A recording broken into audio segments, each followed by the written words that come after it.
Senador Roy, al principio le escuché que no estaba escuchando. ¿Sí pudo terminar de escuchar la pregunta?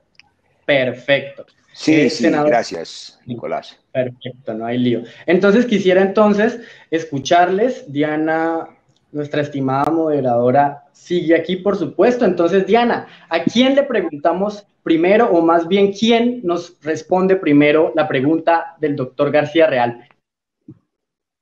Bueno, me gustaría escuchar al senador Roy, eh, pues sobre todo ese tema de la unidad que enfatizaba él. Me gustaría pues escuchar cuál respuesta nos da. Gracias, Diana. Un saludo de nuevo especial a nuestro compañero defensor de la paz, el senador Guillermo García Realpe, una voz muy valiente desde Nariño para Colombia. Él pregunta cuál es la ruta para hacer posible lo que esta plataforma defiende, que es una unidad sin vetos. Nosotros hemos hecho una propuesta concreta desde el pacto histórico.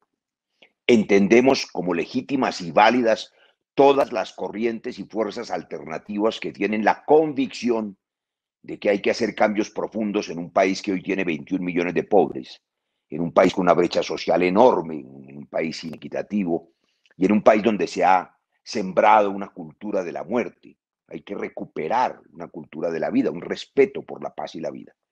Todos los que tenemos esa convicción, en mi caso, la decisión de defender el acuerdo de paz que tuve el honor de firmar, que como decía Tiquiwa, incluye por primera vez en la historia un capítulo étnico.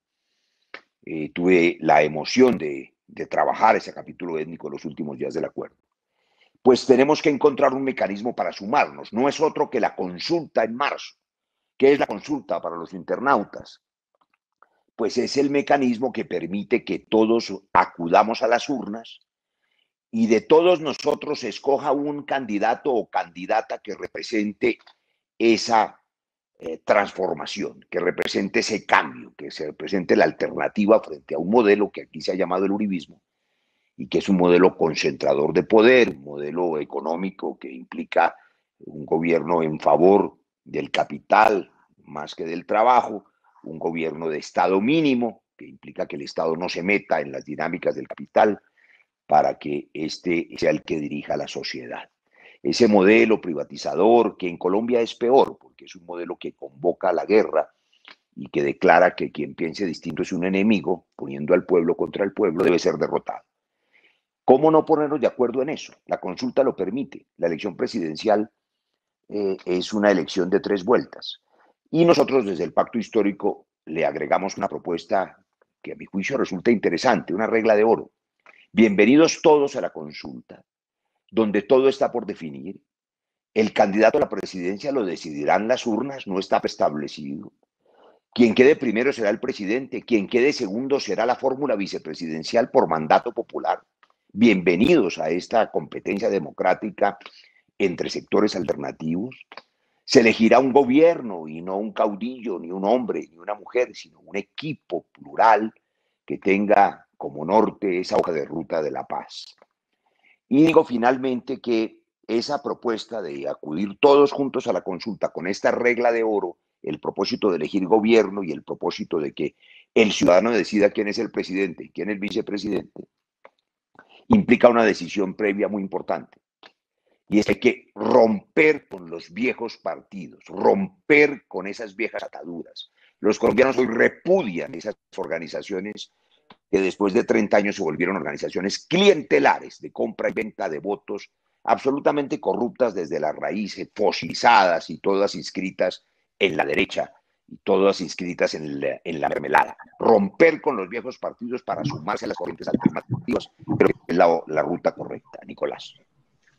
Perfecto, Muy bien. senador. Muchísimas gracias realmente por esa intervención. Diana, ¿a quién le tiras la bola? Bueno, tirémosle la pelota a la concejal Atiquigua. Me gustaría pues también escuchar y también pues que enfatizara un poco más en pues en esa pregunta, en qué hacer para unir y sacar pues a una Colombia, sobre todo pues de estos gobiernos, que es lo que enfatiza el senador Guillermo García. ¿Cómo hacer pues de verdad para generar esa unión pese a todas esas diferencias que se tienen? Y pues también pues escuchando al senador, Roy, me surgía ese interrogante, ¿cómo unir a todos los candidatos pese a todas, cómo unirnos todos pese a todas las diferencias que tenemos? Y él también enfatizaba un poco en cómo unir también a esa coalición que se tiene, la esperanza, pese a toda esa diferencia. Entonces me gustaría que su merced me respondiera, pues también respondiera esa pregunta que nos hace el senador Guillermo García. Senador Guillermo García, muchísimas gracias por la pregunta. Estaba pensando yo en una generación que es la protagonista de toda la protesta social. Y recuerdo que a mis 22 años fui electa concejal de Bogotá y sentí lo que puede sentir hoy una generación que no se siente representada en los políticos, en los partidos políticos, y lo primero que me tocó hacer fue demandar el Estatuto Orgánico de Bogotá, el artículo 27, porque no permitía que los jóvenes fuéramos elegidos. Entonces sí podíamos votar, pero no podíamos ser elegidos, y a mí me pareció que el Ejecutivo se había extralimitado en sus competencias para cercenar el derecho a la participación. Esto para decir que un primer reto de la unidad es respetar ese protagonismo de una generación que además fue la protagonista de la campaña pasada. Es que fue este voto realmente el que cambió el mapa electoral, y será este voto el que impulsará los cambios estructurales que necesita el país. Y aquí quisiera llenar de contenidos la unidad.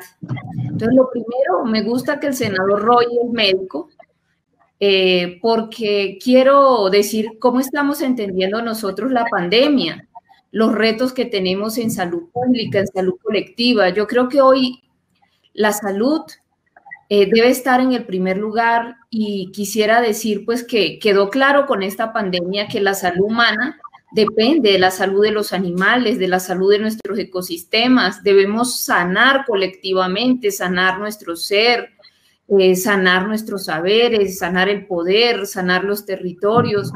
Pero yo creo que debemos trascender las viejas lógicas con las que se ha hecho la política y colocar este reto que tenemos como humanidad, que es la vida no solamente humana, sino de todos los seres y especies de la Tierra.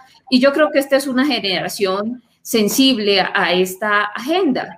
Otro tema, estamos sumidos en una profunda violencia, realmente está escalando el conflicto. Yo creo que más allá de las distintas visiones que tenemos la paz, por ejemplo, la visión étnica es una visión donde se incluyen las paces con la naturaleza, las paces con la tierra, las paces con los animales, es una paz profunda. De hecho, somos los pueblos quienes hemos venido impulsando que la naturaleza sea sujeto de reparación, y la JEP avanza en este sentido. Yo creo que todos queremos vivir en paz, y trabajar por ello pues requiere un esfuerzo de toda la gente pacifista en este país. También la desigualdad.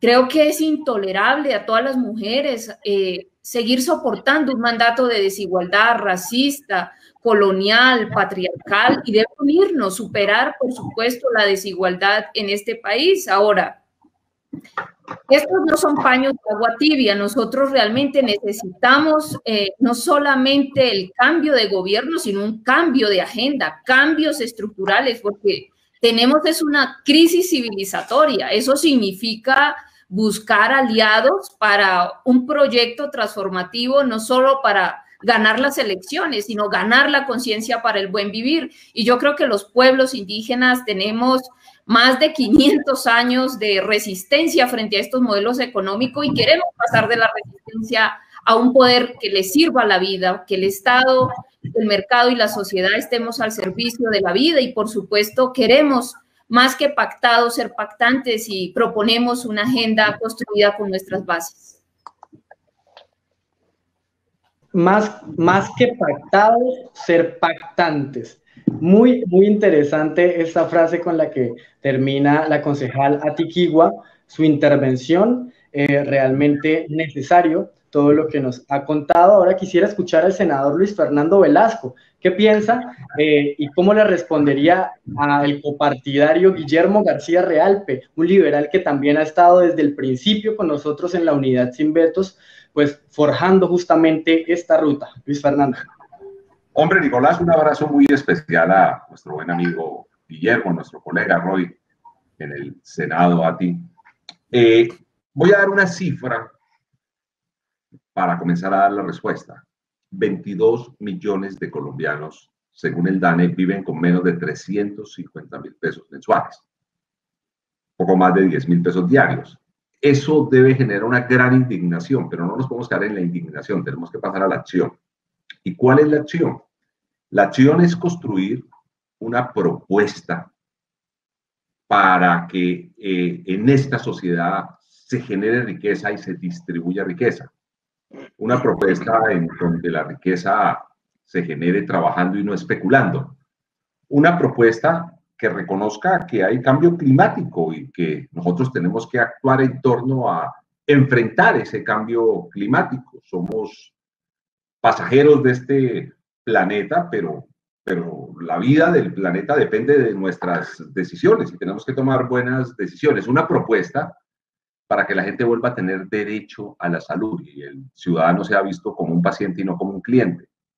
Una propuesta para que los jóvenes puedan tener preparación, educación de calidad en lo que ellos decidan, en sus profesiones, en sus artes, en sus oficios, en su deporte, en lo que ellos decidan. Una propuesta para construir un país que honre la palabra en los acuerdos de paz, que haga la reforma agraria que este país necesita. Y para eso no podemos quedarnos simplemente mirándonos en un espejo, acariciándonos el ego, sino que tenemos que todos ceder un poco e ir y como equipo construir algo. Por ello, buen sector del liberalismo, de los que pensamos filosóficamente liberal, vamos a jugar en intentar ayudar a construir una unidad sin vetos, ayudar a construir un espacio en donde nos encontremos quienes pensemos parecido, quienes seamos capaces de intercambiar nuestras ideas, construir un decálogo de lo que vamos a hacer con Colombia y pedirle al país, como bien lo explicó Roy, que sea el mismo ciudadano el que nos diga quién lleva la bandera y quiénes son sus coequiperos. O sea, esa es la unidad sin vetos, la posibilidad que tiene Colombia de construir democracia para ser un país en donde la prosperidad colectiva sea un derecho.